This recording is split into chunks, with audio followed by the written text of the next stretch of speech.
Buongiorno, Focus Bollettino Cultura Erbacee numero 1 dell'anno 2023. Ricominciamo per la entrante stagione agraria a fornire informazioni utili per la difesa integrata delle culture.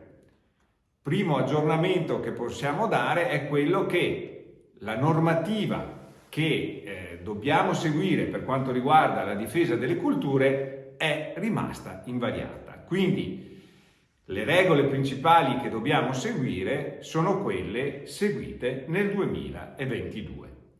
E cosa vuol dire questo? Vuol dire che fondamentalmente per tutte le culture, per tutte le regioni italiane e dell'Europa dovranno essere applicati obbligatoriamente i principi della difesa integrata.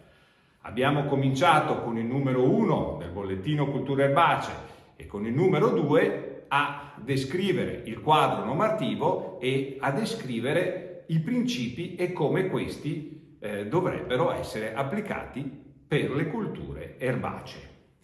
Seguite i bollettini che man mano danno le informazioni sul sito di Veneto Agricoltura www.venetoagricoltura.org oppure richiedete la trasmissione per via mail del bollettino scrivendo a bollettino.erbacee@venetoagricoltura.org.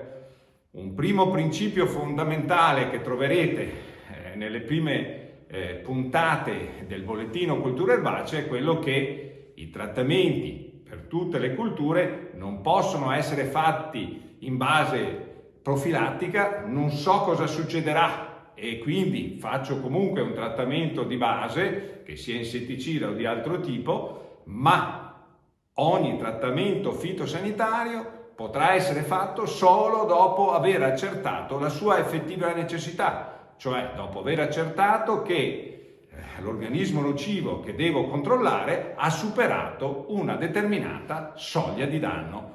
Tutte queste informazioni tecniche per applicare il principio vengono fornite con i bollettini Cultura Erbacee che potrete trovare sul sito o ricevere via email. Alla prossima!